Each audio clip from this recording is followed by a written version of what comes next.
Welcome in, everyone. Hello, Mr. Brain. What's going on, man? We've got some standard matches from your challenge. Oh, hell yeah. We did really well on this one. Coach was there.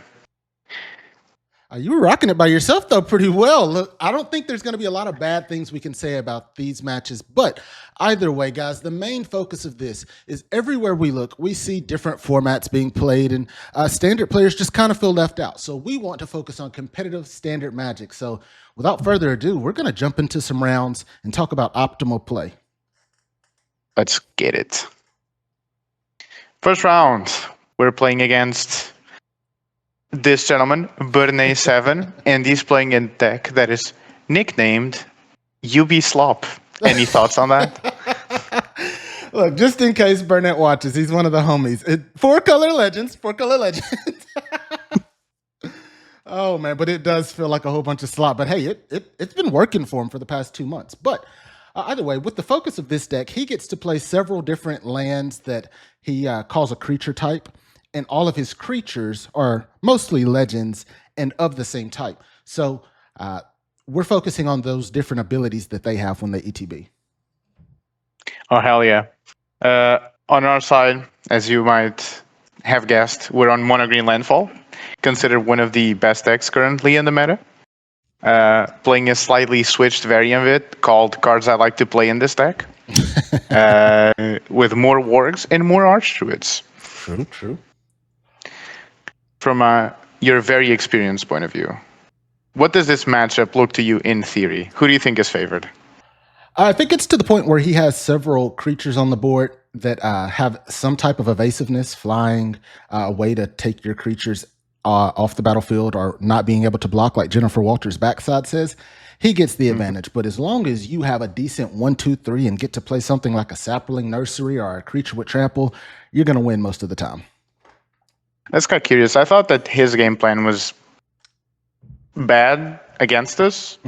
Because the game plan of Harmonizer and the trample creature is just too strong for him to deal with, even though he does have some cheap interaction. Oh, yeah, for certain. Like I said, if you get the Sapling or a trample creature with a Harmonizer, you just win. Yeah, you just win. Yeah, that makes sense. Game one here, already starting to look crazy. A little context for the game. We were watching, so this was entirely streamed on twitch.tv/thepixelnomadx and twitch.tv/himbigbrain. For sure. We'll follow both. Yes, sir. For match one, we were focusing on him Big Brain, which was playing Mardu discard against, I think it was Life Gain for the first round. I couldn't tell you. I don't remember either. It must have been important. So I played this entire match with half an eye open, and when I woke up to it, we were reaching this board state. Yeah, a lot of stuff on the board. A lot of stuff. There's a lot. From this position, what do you think is the best way to... So we're in this situation. I would like to... Okay, it's chilled out. Cool. At this point, my main thought is I would like to walk it back a little bit. I don't know if MTG will allow me to, actually. No, it's fine. Okay. No, so in this turn, I decided to Earthbend the land because he never wants to block this land, because if he blocks it, I make another 3/4 and I get counters from my Earthbender's Ascensions. Right. But I think the most important part for me at this point would be to have a strong game plan, or at least to make my way towards the fastest way to win. I imagine it would be Harmonizer, I still with a fetch line, which would usually mean that I also swing with this 2/2 here. I thought this was a misplay at the time. I'm not sure if you feel differently.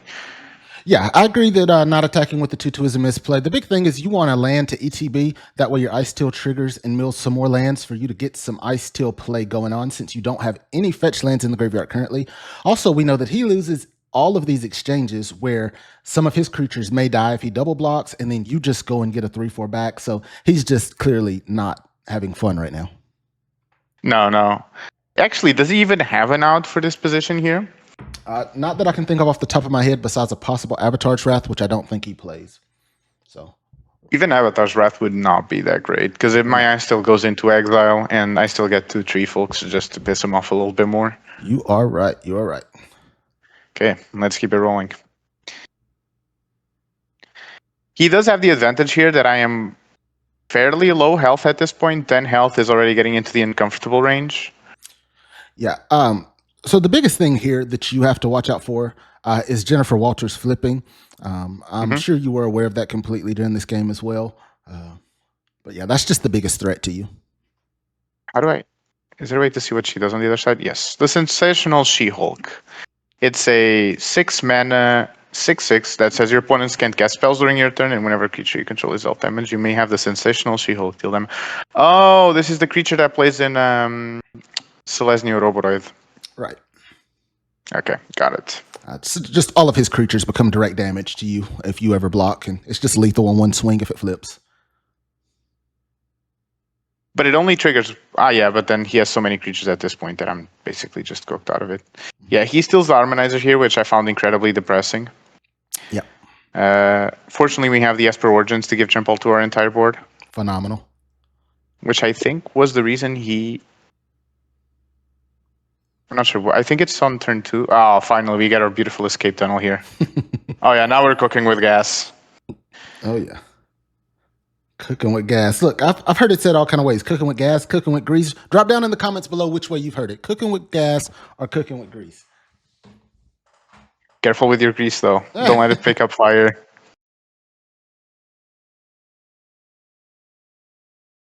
And I believe this is a turn where the game is over. It even shows me slowly putting my abilities onto the stack. Amazing. Yeah, guys. Play features crazy.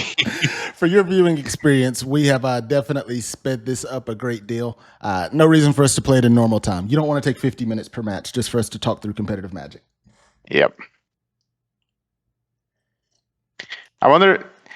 Curiously enough, at this point, actually, this is probably a good learning opportunity. So I think my biggest deal at this point, fortunately, we had the Esper Origins that helped us close this out, but imagine that I didn't have the trample on the thing. Right. At this point, my main issue was being overwhelmed with how much was going on at this point, because considering a full swing under these conditions is horrible. My opponent conceded, by the way. Yeah, full swing would be rough. How do you...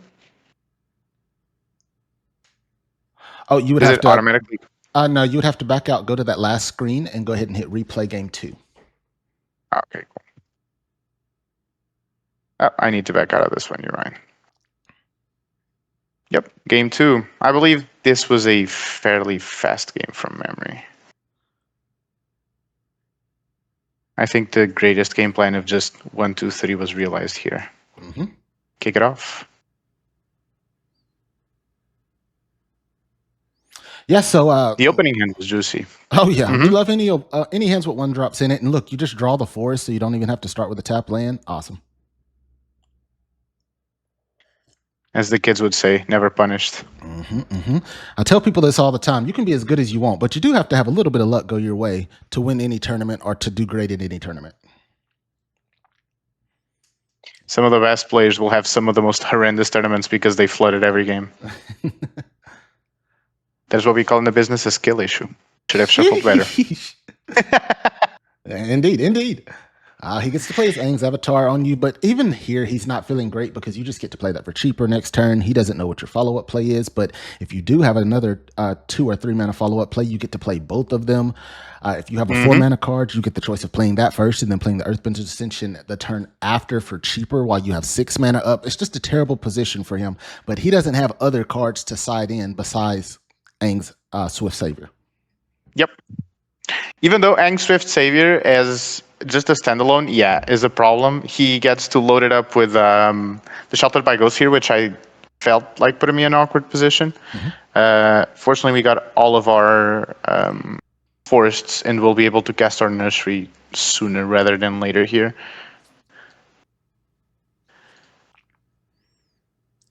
Terraferran, this is one of those cards that I simply can't get a read on. On the one hand, it's cheap. On the other hand, it does not look that good. Yeah, it's just a 2 mana quick way to get something down, make stuff cost less, and be an Anthem. He is indeed one of the only people playing this deck. Until the arena players, of course, saw him playing it, and some of them picked it up there. But this is not a tier deck. It's just it's his deck. I would highly recommend any arena players out there to not craft his deck. It's a lot of rares. It will destroy your economy. Indeed. And they don't go in other things. A lot of them don't. Some of them do. Wondrous Wasp, but yeah. Alrighty then. This game was fairly straightforward, I imagine. I have Threat in hand that I can cast. I slam Threat, and I think that's what ends up taking us to victory here. Yeah, exactly what we discussed in that game one. If you get the 1-2-3 into a Harmonizer with Trample, or if you get the Saproling Nursery developed early, there's nothing that he can do as a player to remove that Saproling Nursery. So you just win. So one of those two options were met. So the end result is known. Do you think the deck is strong enough that you can not necessarily mulligan for them, or do you think you should be actively mulliganing to either have a Nursery or a Harmonizer? I don't believe that you necessarily have to mulligan for them as long as you have cards that can develop your mana. But if you have, let's say, a hand of 3 Chocobos, 2 Earthbender's Ascensions, it becomes a debate then. Is this hand too slow? Is he just going to haste me out? And when I finally get to play something, will he ang it and me not have enough mana to go over it afterwards? That becomes the question then, which I'd probably mulligan that hand. Okay. With 3 Chocobos, right? Yeah, like 3 Chocobos and 2 Earthbender's Ascensions. Because as big as they can get, I mean, he can just remove them or reset them or have a first striker. It's just not great. That's actually a good point. I think 3 Chocobos I'd always be tempted to take because of how aggressive the hand is. Yeah. It's one of those hands that accidentally goes under, like, any deck, especially if you have a Fabled in hand or an Escape Tunnel. Yeah. You're not wrong. That hand can kill a lot of decks. I remember distinctly killing a 4-color control player with that. Oh man, that hand sounds great versus them. They kill the first one or possibly 2, and then they can't do anything to that third one until turn 4 or 5, and you might have protection for it. Oh yeah, it's over. Who gave KFC steroids? Get it out of here. Yeah, pretty much. KFC dash Taco Bell, by the way, they don't stand alone anymore, sir. Oh, is this? I did not know about this. What did I miss? American thing. I might be lying. That might just be where I live. Let me know down in the comments also, guys. I'm going to have like 20 questions for you. Do you have any KFC or Taco Bells that are standalone in your area? Okay. So they got merged near you, basically. Yeah, pretty much. Oh, well. Guys, you are seeing the full effects of a Saproling Nursery unfold against a player who is a creature deck. This deck is not anywhere near as comparable to the Esper Legends deck of maybe 2 years ago with Raffine, but it is Burnett's take on it. So, yet again, not a meta deck. But if you want to try it out on MTGO. It just costs so many wildcards. And we're off to round 2 of this challenge. 1-0. Gee. I don't actually remember what round 2 was. Maybe we'll both get surprised by it. Let's kick it off. Yes, sir. I do remember. We got the I'm just waiting for him to show one land to ask you what do you think of the matchup, even though I fear I know what you're about to say. What do we think of this matchup? This matchup is supposed to go over your head and cook you if they can access a Kulbert Root early enough. What do you think is the big... I don't feel like Monogreen falls back in terms of killing power. So what do you think? Is it just a Kulbert Root that completely disrupts my game plan?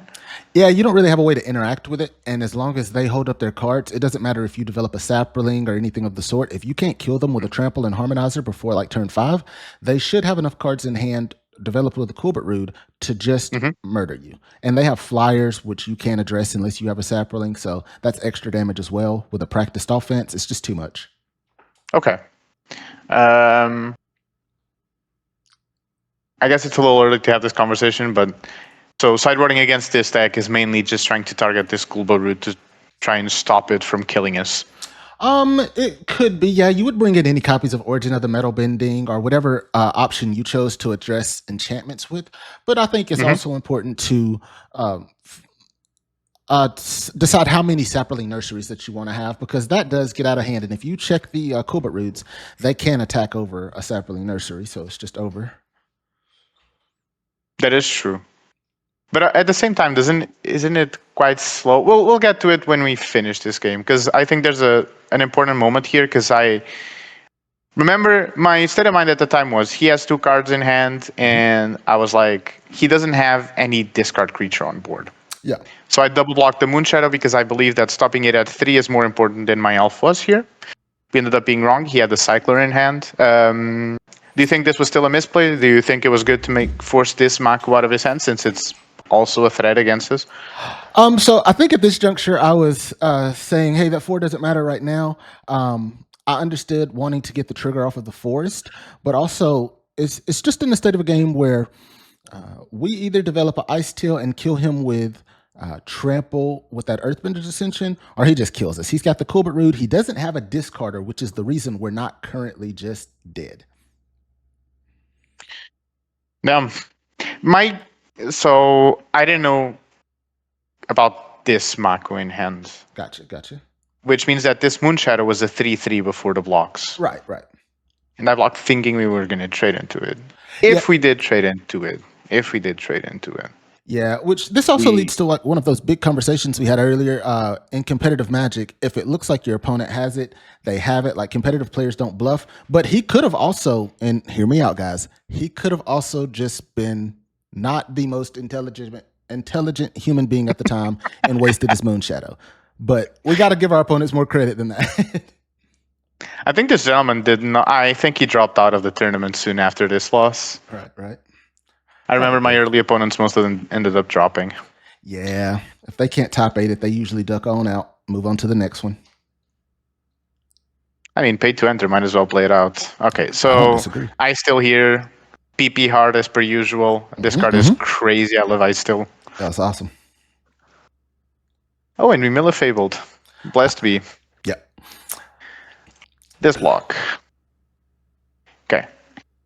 Our opponent is coming at us. He's presenting lethal, if I'm not mistaken. It's 10, 13. Yeah, it's 17 damage. I think this block is actually pretty easy. This blocks 1, right? 3/5, and this is a 1/1. Oh, yeah, we just block in such a way. So the Ice Still is going to block this Bloodghast. This Line of Elves blocks the Maku, and then we just take the 10. I imagine is what's going to happen here. Yeah, not in a situation where you want to lose your Ice Tail, but we do have to remember the triggers on the Colbert Root. So yeah, blocking this way was beneficial in keeping our Ice Tail. We also had the option of tapping down the Lumbering Whirlwagon and blocking with that, but when you look at your opponent and you sense weakness, you keep the way that kills them. Okay, we just top deck a Chocobo here. There's not a lot to say about this turn. I imagine it's just thinning our deck out, growing the Chocobo, growing everything. The question is, do I slam him with a World Wagon or not? Oh, actually... Well, we're looking at lethal. This is where I was yelling at you saying, hey, you have lethal. Don't... Yep. I just remember that moment, actually. I would like to go back because we're a little late for that, and we already said we had lethal. But how did you calculate lethal here? What do you think was the fastest way to realize we had lethal? I can't say that it comes with experience playing the deck because I don't generally play this deck. I've had a few top 8s with it, but outside of that, I think it's just generally when I play Magic, I look and see first, can I win? Next, can I not die and still win? And then next, can I not die? So the first way, can I win? 17, you have a Lumbering Whirlwagon. We know that generates an additional mana, and we know Ice Still generates an additional 2 mana. We already had, 7 on the board, and the Earthbender's Ascension was already up. So anytime you can look at something and say, okay, 10 plus the 3 that's already there, that's pretty close. How can I get 4 more? Well, we have fetch land, so lethal. So that makes sense. All of our brains work differently, though. It's just that you got to it at a surprisingly speedy time. I was doing the math. I'm going to be honest, I didn't think we had lethal in this position. I thought we had 15 or something. So I was already thinking about making this Chocobo big and setting up the blocks to not die next turn, because with the Earthbend here on the Fable, on the last cycle, make it so he would have enough blockers to stop our opponent from just murdering us straight up. Right. But yeah, that's about it. Fortunately, we do have lethal. Yeah, the issue with not having lethal this turn is if we didn't, is that we actually don't have enough ways to stop him, since he could just level up the Colbert Root twice and pitch 1 off of attacks and 1 off of the last level of it because he has 4 mana. You're right. So we would just die regardless. Because we do not have enough to block all 3. That's true. It depends. I think if we play this differently, we could have 4 blockers, Yeah, which would force him to have a discard. Oh no, no, yeah, we're at 6. It would force him to have a discarded out of hand, right? yeah, you're right. He could have 4 block. You could have 4 blockers, 100%. The second busing, sir. All right. Game 2. Indeed. I'm liking the pace of this. I think we can get through a lot of games and get a lot of good information out to players this way. Guys, let us know down below how the things that you enjoyed about this and the things that you didn't enjoy about it, so we can kind of sculpt how we deliver competitive content. Ask questions. The only way to get answers is to ask questions. Let's get into it. This is game 2 against Mardu Discard. Unfortunately, we're on the draw, which is significantly worse than being on the play. I've heard that before. Ah, yes. This hand. 2 creatures in a dream.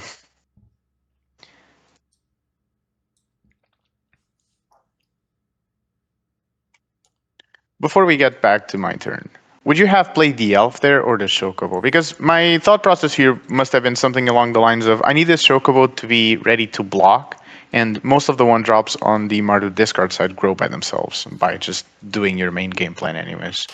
But there's a part of me that also says, well, if we play the elf and draw a 3-drop, we're going to be happy. Yeah.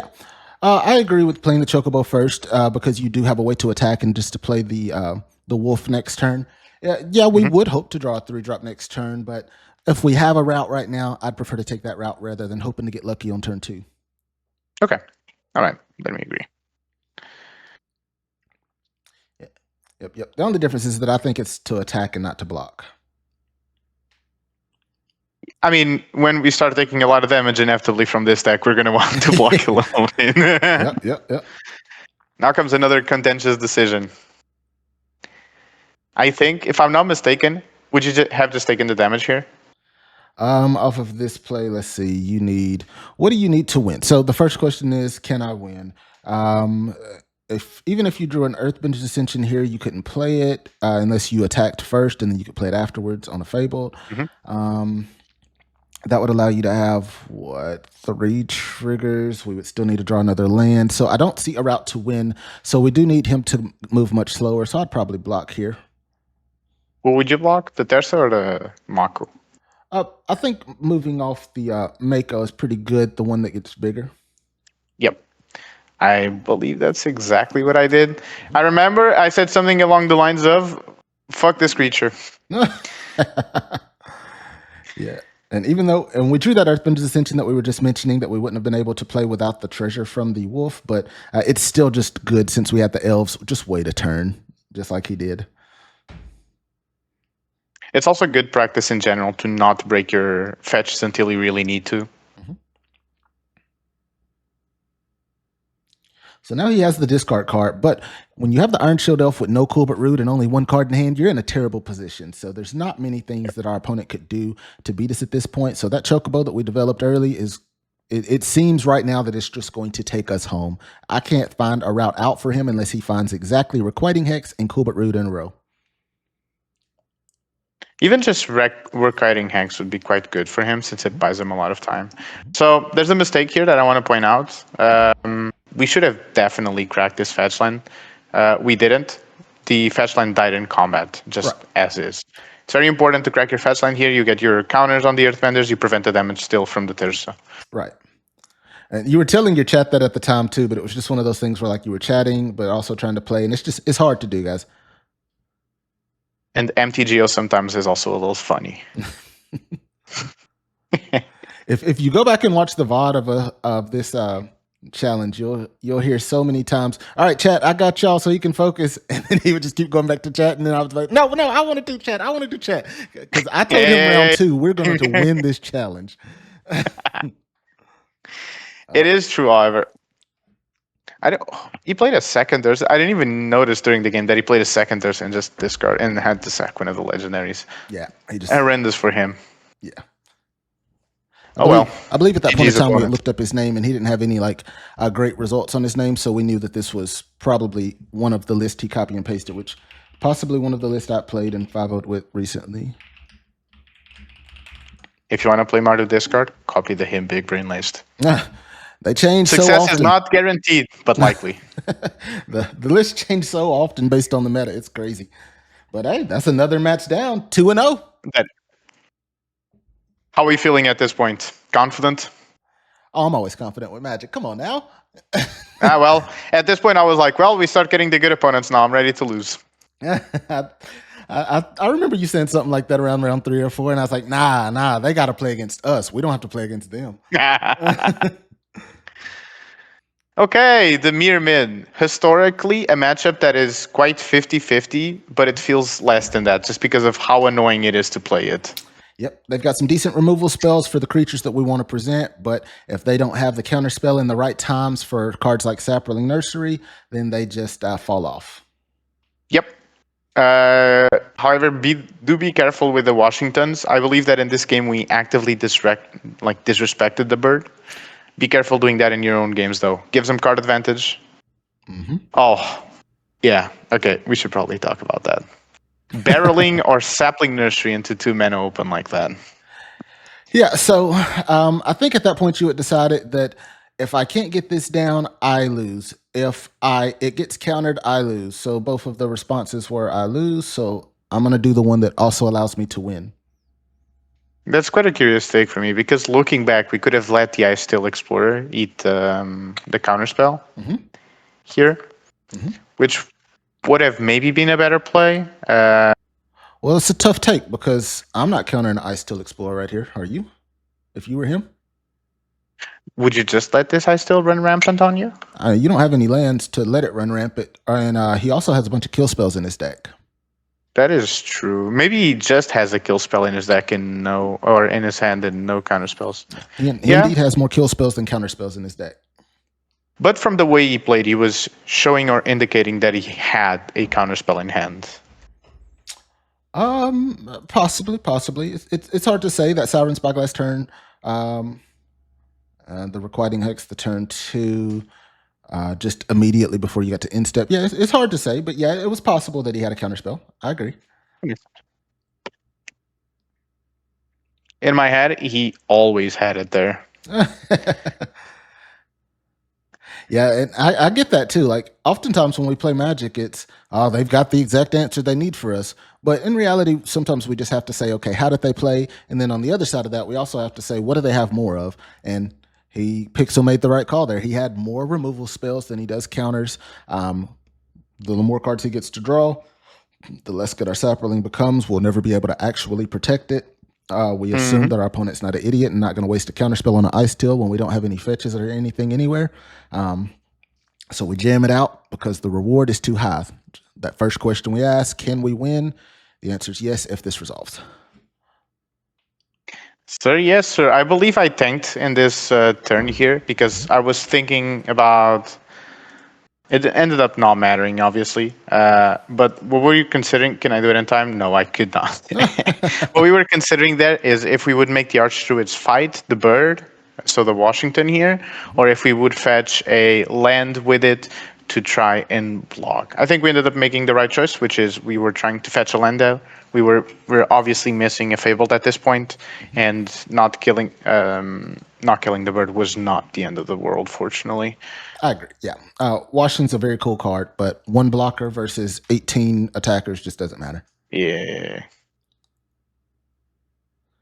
Even though it's going to be a big blocker now. Oh, it is going to be a big blocker. But 1/8/8 blocking 1/3/4 does not stop the other 5 from dealing 15 damage. Absolutely true. Guys, and you see there that the opponent did end up drawing that We Say Thee Nay. So even further to the point, the Saproling Nursery was a good play there for him and won him the game. Or we assume it wins him the game. We assume it wins him the game. This does go to 3 matches. In this matchup, however, I can confidently say that Sapling Nursery is the card of the matchup. Oh, yeah. If it ever resolves, your opponent just unfortunately has to bend over and accept his fate. Indeed. Love me some Esper Origins, though. I was going to make a joke, but I've got to check YouTube terms of service before I make that one. Next time.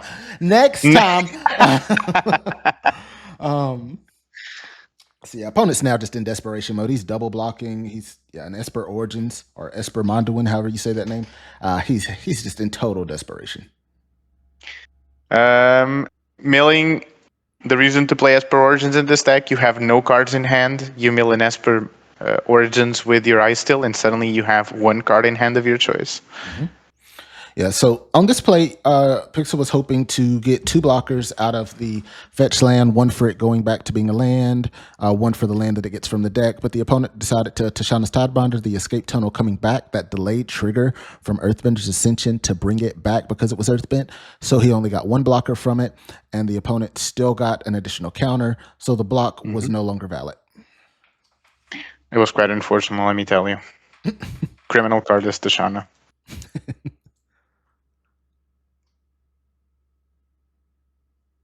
At this time, I'm pretty sure that for him, it would have been better to Tishana the Earthbender trigger. Yeah, that's not the one to come back, but like the putting the counter on it and just disabling it permanently. Oh well, Tishana's doesn't disable enchantments permanently, and that also would have allowed you to have 2 blockers because it's 2 separate triggers. Is it Planeswalkers that she disables permanently? Right. Planeswalkers, creatures, and artifacts. Okay, right. Never mind. No worries, no worries. Every time I read that card, I read something different. It happens, man. You might have come from Yu-Gi-Oh! Just like I did. Reading's hard. Reading is hard? No, if I knew how to read, I would go back to Yu-Gi-Oh! You just watch YouTube tutorials then, and it teaches you how to play the combo. Just follow the line, gentlemen. Just follow the line. Same here on Mono Green. You just need to follow the line, chat. If you have a card on curve, you probably should be playing it. There you go. This is not sponsored advice. So, as you see, that Sapperling Nursery taking us home. Opponent wanted no part of what was going on. So, off to game 2. Off to game 2 we go. He also had no chance of keeping up with the rest of it. Even though Kaido is really good, it's less good when you have 5 blockers. Indeed, indeed. Okay, let's get it kicked off. Yeah, Kaido fell off for the reason that it couldn't keep pace with all of the creatures in the format at one time. And yeah, it's going to fall off again anytime that happens. So we'll see what the meta evolves into by the time Hartford comes around, the SCG con there for the standard Spotlight series, which we plan to be there. Myself, Scarecrow, who is our lead mod, or my lead mod and one of Pixel's mods, and maybe Pixel will join us. I think it's going to be hard to have a full trip to the USA in this timeline, but let's keep believing for now. I understand. I hope so. So opponent's kicking it off with a Siren Spyglass. We know that he played that turn 1. He did not crack the map token, so he's clearly signaling to us that he has a counter spell or removal spell. So we play the Sirach, which doesn't mind a removal spell because it draws us a card and it can't be countered. Next, the opponent plays a tap land, plays that island, so we know that he doesn't have another 2-mana counter spell in his hand because there's no reason for him to crack that map there if he does. So just yet again, in competitive Magic, if it looks like they have it, they have it. So yes, sir. And should we be afraid of Enola in this matchup? 100%. He left that 1 mana up instead of playing a 2 mana card that turn, so it signaled completely to us that he had a 1 mana response. Mm-hmm. And we know that he just drew that Flash Freeze on one of the last 2 turns because there's no way he would have tapped down with you going into 4 mana if he had it before. That's true. Spicy take. I didn't leave the Bossing Say on top, huh? I guess I was looking for gas. Yeah, Bossing Say just doesn't get us there. It's a tough take getting rid of the Bossing Say, but I do think you ended up doing the right thing. Yep. Okay. This is one of the most important turns in this game, I believe. We were discussing what to get with this Archdruid Charms. Mm-hmm. In my mind, Mono Green Landfall is a deck that is very motivated by Ice Still Explorer. Mm-hmm.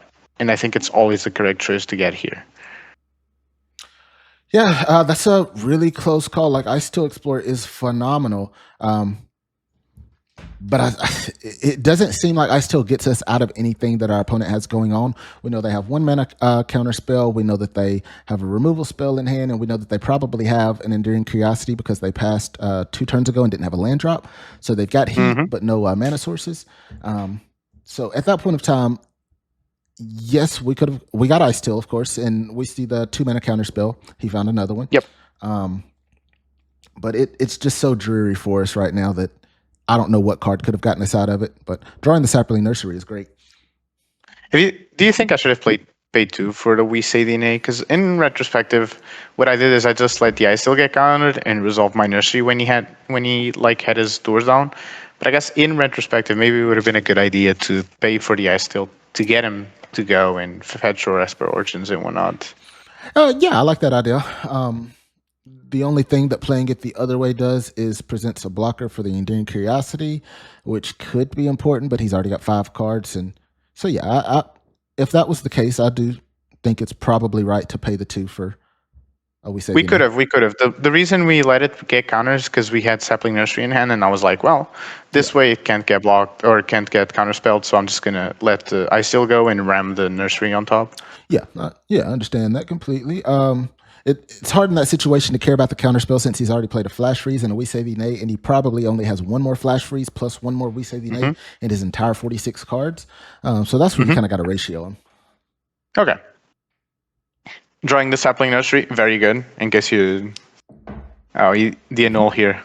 We did talk about it earlier. Yep, that 1 mana he left up 3 turns ago comes into fruition.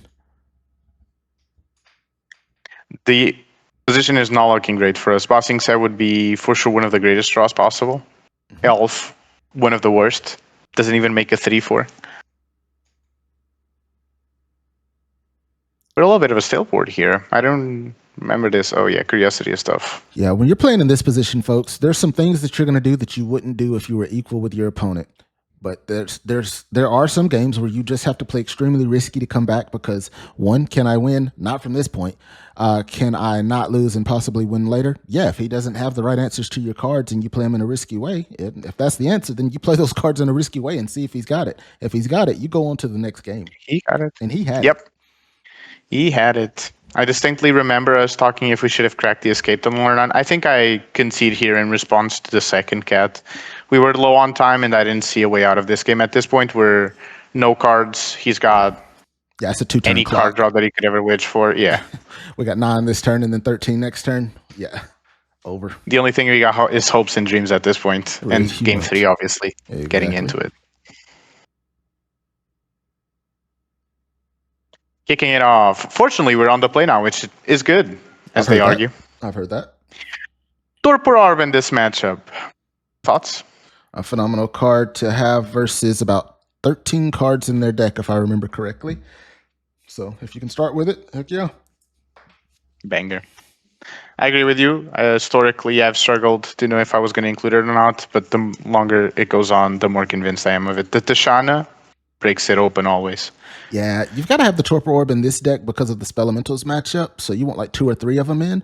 But at the same time, most people in the chat were saying, Torpor Orb is bad versus Dimir. That's true in some cases, depending on what deck you're playing. But the same case does not stay true if you change decks. So whatever deck they were talking about, I don't play Torpor Orb against them when I'm playing this. I don't play Torpor Orb against them when I'm playing this. Yeah, well, we're not playing that. We're playing mono green right now. Those things matter. Yep. Very important they use the... In the mono green shell, you won't have a lot of interaction pieces because of how focused the deck is on winning. So you need to pick yours carefully. Historically known as a deck with no interaction. It's true. Unless you like slam 3 mana instants in there or something. I hear people do that. Hey, leave my Archdruid's Charms alone. Oh, chat, do we have a counter? I'm sorry, not chat. We're not streaming right now. YouTube, do we have a counter on how many Archdruid Charms have been cast so far? Is it 2 or 1 so far? We had the Ice Steel Tutor, and we had the one that got countered by this Dimir opponent in game 1. Yep. 2 casts, okay. You know what? I'll actually keep track. Hold on. Let me bring my pen and paper out. We're at 2 Ice Steels. I don't think we saw any against the first opponent, the Mardu opponent. This is a professional streamer right here. He's got a pen and paper at his desk. I've got Magic cards, a bill, and an Xbox controller. Oh, hell yeah. Does it help that I also work on this desk? True. Oh, look, we talk about him, and the lad is back. The lad is back. Unfortunately, my opponent is currently taking a lot of damage and in a horrendous position. Indeed. I'm not sure what my opponent was hoping for here. We attack with just the elf because it's lethal, obviously. I guess he was hoping that I'd misclick and attack the Kaido instead of just attacking his face. Yeah. Unfortunately for him, I was sleepy, but not that sleepy. And this is probably On to about the the next time one. where you got your third espresso? Second? It is completely possible. Let me tell you, there were too many. When I went to sleep after it at 3 in the morning, I could not sleep. Yeah, so energy drinks keep me up when I'm laying down, but coffee, I can still go to bed just like that. It's just different kind of something else in there with the caffeine. I don't know what it is. I'm not that kind of smart. If you guys know, let me know. All right, what is When this the round dosage four? is so high that it stops working. I think Yeah. this is the mono red opponent. Boyne, yeah. This is the free matchup, I fear. Yeah, and that's the thing about MTGO. You'll get used to playing against some high-level players, but also these high-level players generally play decks, one of 3 decks in their wheelhouse, and some of them only play the same thing. I will probably end up being one of the... For sure. Until nothing wrong with landfall that. rotates, I see myself being a advocate of the landfall. Yeah, you got another 6 I months still- until Fabled's gone. Set up the lethal here with Escape Tunnel. My opponent swings into us. It's not lethal, which means we just win no matter what next turn. Note here, if you're the opponent in this position, do leave a blocker behind. I guess it's kind of irrelevant because he knew I had the Escape Tunnel. Yeah, Never mind. We had discussed there about, I believe you had asked, should I block? And I said, always. And then, yes, did it matter? No, it didn't matter because we knew that we had lethal. Should you always make the right plays in Magic? Yes, but I mean, that's one thing we were just saying to you guys. We know. So when you watch this and say, hey, you should have blocked, we know. Yeah. It's important to always do the small things. You'll get caught off guard less often as well. Let's go into game 2 here. I think this was probably the fastest round we played. Yeah. Mono Red will do that to you.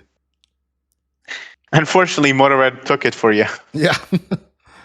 They do what they sorry, want to do. We do what we want to do. They've got a couple removal spells that can hit our things, but if we just put our things down in a timely manner and have protection for them, there's absolutely nothing they can do after like turn 4 to our to our creatures. Chocobo goes out of range so fast if they're not careful. Indeed. Ah, yes, I remember vividly that I saw a card here that was shocked me to the core. Turns off your Fable. Yeah. I think when he played it, you said, that card does nothing. I said, well, it does turn off your land.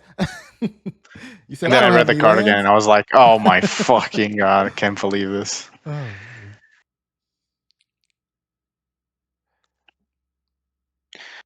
Always be careful about Zao chat. It makes your fetches come in tapped. There's no chat, by the way. Just saying. I also fell into the same blunder you just did not 5 minutes ago. Here we go. This I is the baited one. you into it. It's like a yawn. Talk. It's like a yawn. When somebody yawns, the other person's got to do it soon. It's true. You've cursed me. Indeed. I'm not even sorry. I'm happy. This shock is truly a crazy one. So opponent plays second Zao. We thought that Nova Hellkite or whatever the card's called was going to come down, but nah, it's just another Zao. I think from here, there's not much you can do. Fortunately, we have Esper Origins in the yard, Yeah. which is free value. What did we reveal here? Ah, yes, a Lumbering World Wagon. A good enough reason for our opponent to scoop, in my opinion, but maybe he had something I don't else. think there's any way out for him anymore at this point. He's just dead. It will require a land and the 4-drop creature that turns all of the pings into 4s. So the Hired Claw would hit for 4, and then the next turn it would hit for 4. That's all he could do. The Osier. Yep. And even then, it would have not been enough. As long as he didn't have the Razorkin for the following turn, that would have killed you. Yep. Because that's rough. Well, but the thing is, he would have also have to block. Oh, would he have? I don't think so. 7 and If he 7 is plays 14. You're right. That is crazy. Well, we could have also healed for 2, which would save us half a ping, which I don't think was enough because it's 4. But the Hired Claw dies in the attack because I block with Esper Origins. And then he plays... It'd have to have been like 2 Razorkin. It would have had to have been extremely lucky. Kind of like we were talking about earlier. If you can't win, you play for the route that has the way that you win, which is him playing extremely lucky, but he ain't have it. Yeah. You could. Let's hope the top of the deck has it. Yeah. Round 5. At this point, we're exhausted. Yeah, it might be like, 1 a.m. for you there? I don't know. Maybe midnight? No. I think we reached midnight by the time we entered the top 8. But you had also just gotten off of work. I did in fact have a full workday behind me. I call it warm up for the real game. There you go. Warm up for the real business. Yeah, the real shareholder is MTGO. There you go. There you Oh, go. it's a mirror match. Yay. Nothing to know here, chat. Play Mossborn Hydra. Win. Congratulations. That is the route. He saved the Earthbender's Ascension for the land. Mm-hmm. Fortunately, not cracking it there just means that we had to sacrifice the Icesteel Explorer. My opponent also had a very good start. Unfortunately for him, he's missing a piece to do something. FYI, chat, we should have absolutely cracked that escape tunnel on the opponent's end step, but I accidentally clicked one and skipped to my turn. Such is life. The reason it was bad is because we're now dependent on milling something with our Icesteel to keep it going. Indeed.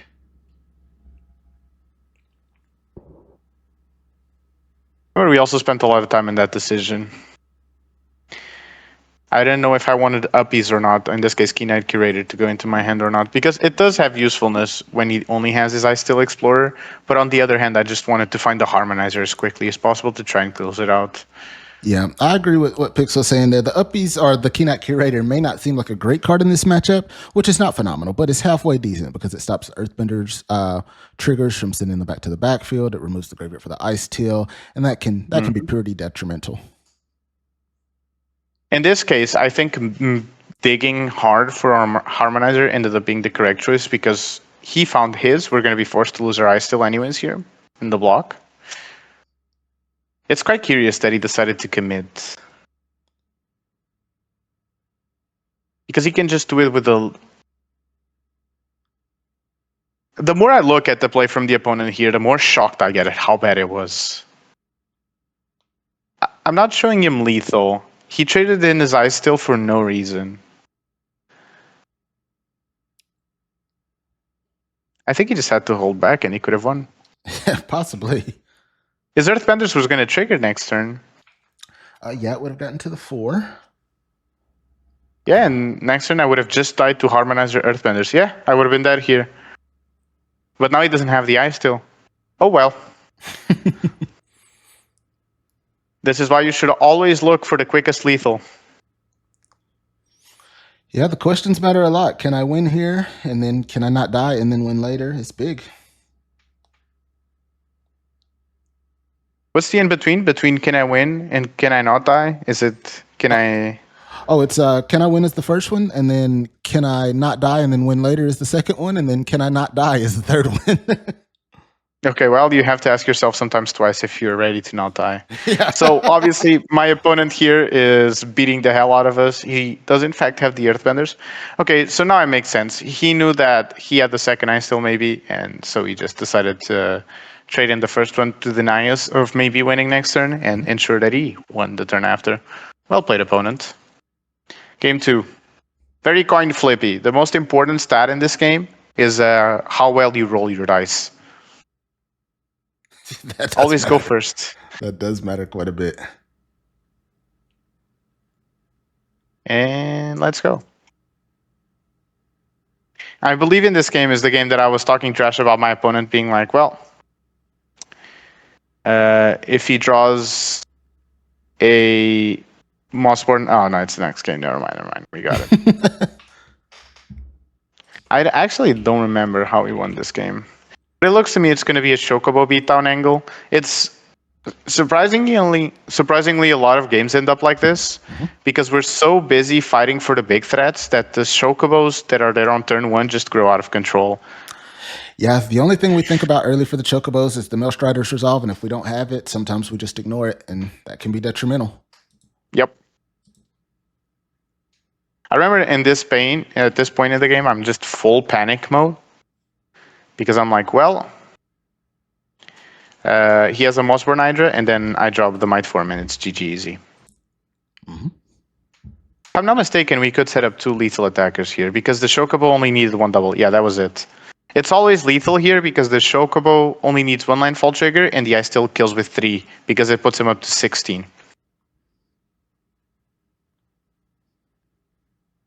I think another important part of these games, did my opponent concede? I think my opponent might have conceded. Yeah, my opponent conceded. Is taking your opponent to 16 health or below is strangely relevant. Game 3. I agree. The natural math progression of 2 being multiplied is, yeah, I agree. Also, don't let your opponent heal to 33 health if you can. That's also bad, usually. That's a whole nother land drop, man. It's a whole nother land drop.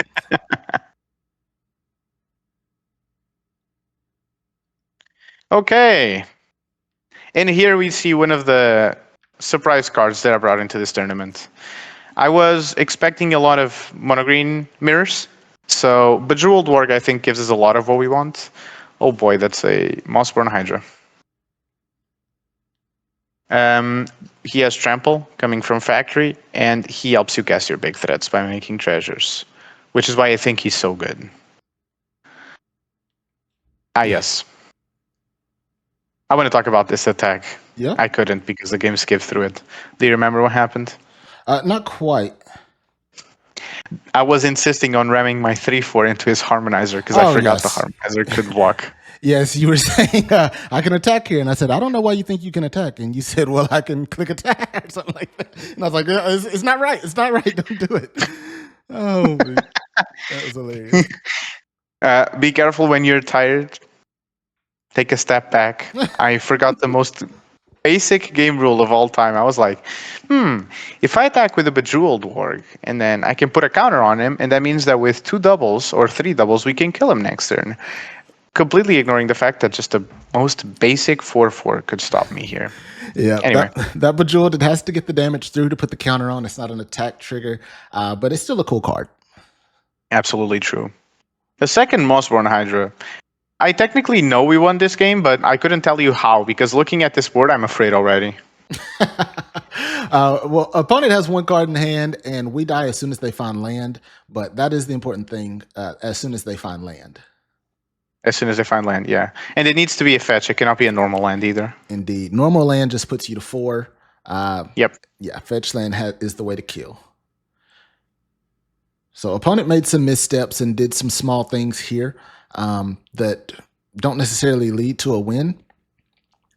But it seems like he was mostly frazzled that he wasn't finding a land. Yes, the Mightform Harmonizer is good, but it's not as good as earthbending a land up and then playing that Mightform Harmonizer later. It's just, it gives you an additional attacker. And that if he's able to block with it, then boom, it's even better. In this case, the Bejeweled Warg coming with Trample from Factory didn't matter because the Earthbenders also helped out. But as you can see, 28 damage is more than your starting health total. And it's just GG. I agree. Round 5. Hard to believe we played this many rounds in one night. Indeed, indeed. Hey, look, I'm used to it, man. I play these challenges every other day with the chat. What do you think is the most important thing that helps you keep focused during such long sessions? Because I was definitely starting to struggle with just like slips of attention during the games. That's a good one. I do think there's a certain level of natural just focus that comes with some people. For example, like people that have ADHD struggle to focus when they're sitting still sometimes. Some people struggle to focus when there's not something else playing in the background. So you do have to find your thing. But I've just never struggled with paying attention to something that I want. So I can't really speak on that. It's just a natural thing. Okay. Well, in my case, I drank more coffee and I had a pink brain yelling at me when I started unfocusing. Yeah, I do fully believe that we all have to find our thing. I'm just a weirdo that doesn't struggle in that aspect. I have other struggles. Everybody has to have their strong suit. I'm glad you found yours. Oh, there we go. Archdruids. I'm ready to count it once we cast it. You got the pen and paper out? Write that down. Write that down. I haven't forgotten. You can't see me pointing with a pen at the camera, but I haven't forgotten the Archdruid hate.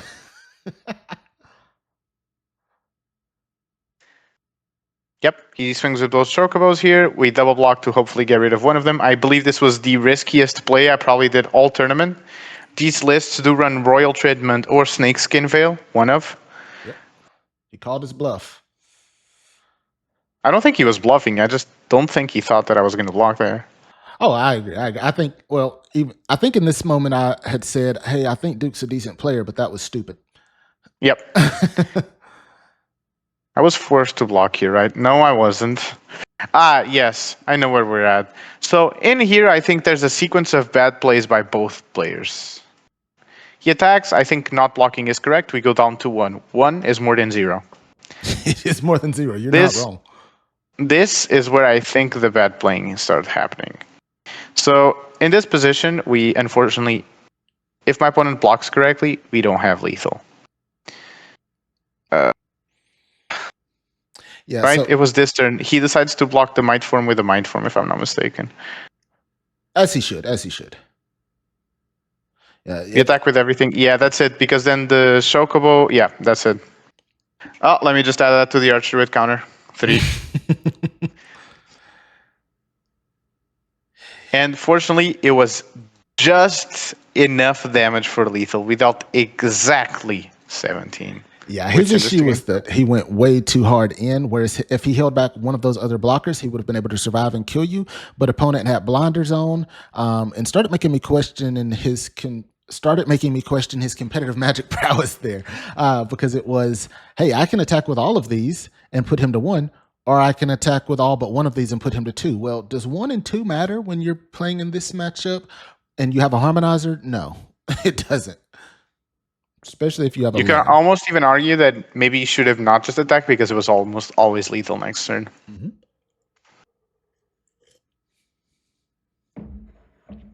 As long as he had a land or something. Yeah, I can agree with that if that was the case. I forgot about how many mirrors we played this day. Yep. This is what, game 2 of the second mirror or first mirror? Yeah, it's game 2 of the second mirror. Okay. So he's got the Mossborn Hydra down. He's got the Millstrider's Resolve. He is flowing. These are the things that you want to happen in a mono green mirror match. But there's also another thing that's really important in the mono green mirror match. I can't think of what it is right now off the top of my head. What's the other important thing in the mono green mirror match? Going first. Yeah. Sorry, I forgot. My apologies. Winning the die is the most important stat in this matchup. The game has ended. Yeah, so I think this is completely unwinnable.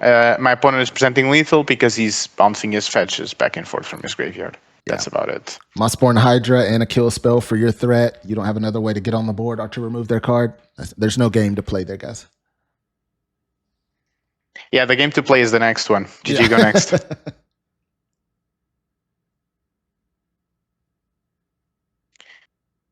We got an absolute nuts of a hand here. And I was talking smack about how my opponent, if he just elf Mossborn, I would have died. Oh, Archdruid's on the board.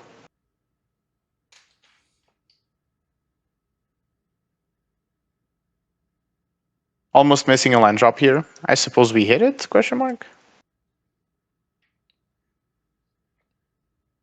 And Millstriders. Okay.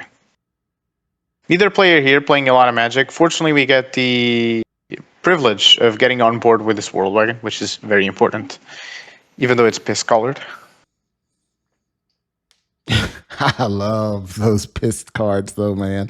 Everybody calls them piss lands and piss foils. Man, I love them so much. If you got gold cards and you don't want them, send them on to me. I remember the top deck of this land and how important it was because I was able to guess the Esper Origins from my graveyard. Oh, it was massive. And still be able to Millstriders the Mossborn. Yeah, it was massive. It was game defining. Instead of just having the Archdruid's Charm and Bite, you could do both two things that leads to winning next turn. Oh my goodness. Yep. As the greats would say, sometimes you just need to get your left hand, your right hand, and then go please, please, please, please, please. Indeed, indeed, indeed. Yeah, opponent's clicking buttons, going through the motions at the time, but he knows he's dead. He's got to know. Yep. We're so far ahead in this position. Might Form Harmonizer comes down from the Archdruids. Let me just add that to the counter. Well, we got to be at like 4 or 5 now. We're at 4. Okay. I might inflate the counter later on just to make it look better. Gotcha. That'll happen. My opponent also plays his own Esper Origins, but at this point, summon Esper Manduin is going to give Trample to our board. There's literally no card in his deck that can stop the onslaught that's about to happen. Yeah. And I know we're playing mono green today. I still encourage people to play the green-white list that has answers so the play doesn't hurt as much. If this deck is going to be popular, I do believe that it's time to play Selesnya. That's what I was playing the last couple weeks. The week before Badger Mo got banned and then the week after. Absolutely true.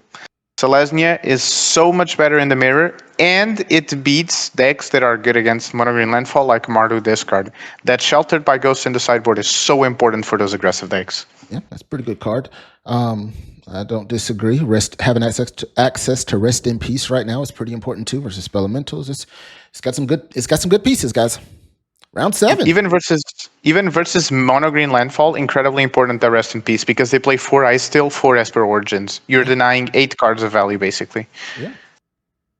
So what do you think, Pixel? After this match, should we put a pause for the YouTube? That way it'll be a second video and just continue filming and post one of them one day and then another the day after? Or should we just do it all one video? We're at 1 hour right now. I think we're going to split it into 2 different ones for retention reasons. Good deal. We can also measure how the reception was on the first one. And if we feel like the second one is below par, we can always either re-record ? Or we can just do better for next time. I think we should go through the rest of this video saying our punctuation mark for our sentences out loud. Understood, kind sir. Dot. Never mind, I changed my mind. Actually, I do have a question. Yes. How do you feel about getting flooded? ? Exclamation point, open quote, cuss word, close quotation marks. Open square bracket, redacted, close square bracket.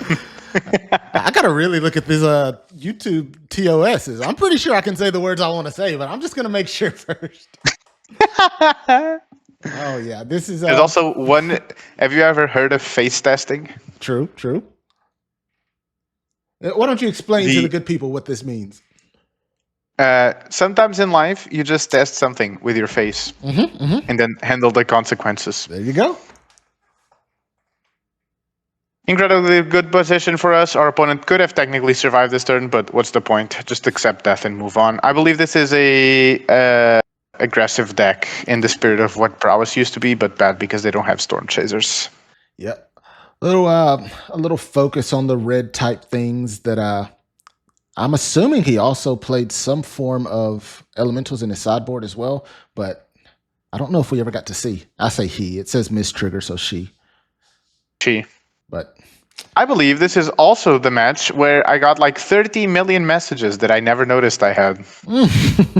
Yeah, I've gotten really good at turning my notifications off and putting myself on Do Not Disturb, except for a couple of people that I let push through that abuse the right sometimes.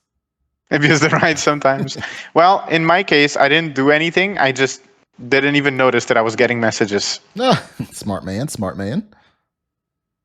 This is the last game of Before the Top 8, correct? Or the last round? I believe so. Okay. So yeah, this is Nova Hellkite, terrible for us. Hurts, pain, suffering, kills our elf just to put salt on the wound.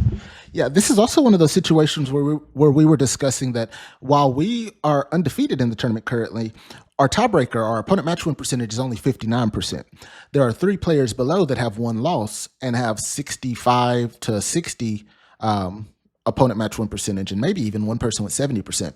So while Miss Trigger was messaging and asking us to scoop so they could make it into the top 8, and I didn't tell Pixel that bottom left icon was lighting up because I didn't know if he would scoop if she asked, because I did not want him to scoop. Because if he did, he possibly would have dropped anywhere from 3rd to 4th. It was a private message she sent you. Think yes means, yeah, you can't. All right, guys, for you guys who are watching on YouTube, I'll tell you now, people offer scoops and offer concessions all the time on this client, but they never do it in the actual client. They get you to look at their DMs because you can get banned for that. So don't do it. Ah, understood. Is there usually a transaction behind it? Could I ask the other opponent for ticks? Allegedly. Allegedly. Makes sense. Should have paid more attention to those DMs. Allegedly. Is this guy fit? Anyway, Burst Lightning, one of the best cards in Standard, let me tell you. Indeed. Oh, Nova man. Hellkite, let me tell you, horrendous card. Whoever designed this card should be ashamed. Yep, I bet it we're was the just same dead. person that made Screaming Nemesis. Hate him. Was it? I don't know. I just want you to know that I think Screaming Nemesis is a well-designed card. Unban Screaming Nemesis, my boy did nothing wrong. All right, guys. Well, I'm going to leave early since we got some bullshit going on.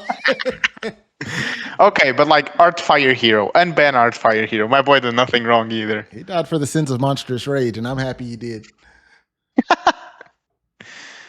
I mean, Mono Red does need a little help in the current meta. They're struggling a little bit. Let 'em A struggle. little bit is probably underselling it. Let him struggle. Exclamation mark.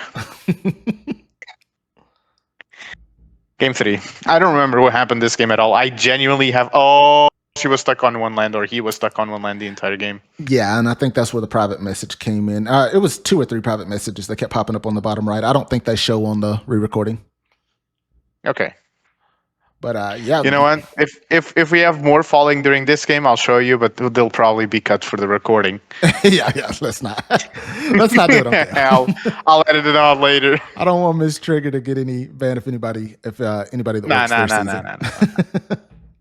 So they were really just messaging about cookies. They got a kid that sells Girl Scout cookies and those damn Samoans, guys. You know, they're actually Cookies. part of the community. We're just friends, and all of the things we just said were literally an elaborate lie. Psych, got you guys. Psych.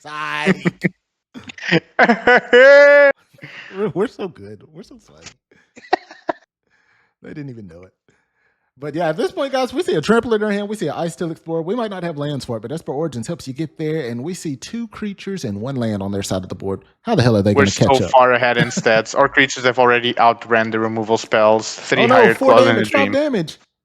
They chose to do 4 instead because the other Hot Claw is going to be needed to block. But lo and behold, if we find the right kind of land, we trigger that Earthbender's Ascension. We did not, but who cares? It's just 1 extra turn. We're also threatening lethal. They do have to block here, which is always good for us. Indeed. They have no hope. Yeah, I mean, it's their fault for keeping a 1-lander. Oh yeah, they saw the Burst Lightning. They saw 2 or 3 other 1-mana creatures. I'm assuming they had all of the Hired Claws. They might have drawn one, and they said, "Hey, if I find another land, then we're cooking." They did not. And I guess they weren't cooking tonight. Better order from the Italian restaurant. Exactly. Speaking of Italian restaurants, I used to love Olive Garden. Don't think that people consider that official or authentic Italian, because it's not, of course. But I need to find an authentic Italian restaurant around me. Ooh, but speaking of authentic, we are authentically in first seed of this tournament. So I believe you're going to see the next part in the top 8 video, which we're going to keep going. So we'll see you then. See you, possibly, in a couple days. Besitos to you, beautiful YouTube watchers. I love you.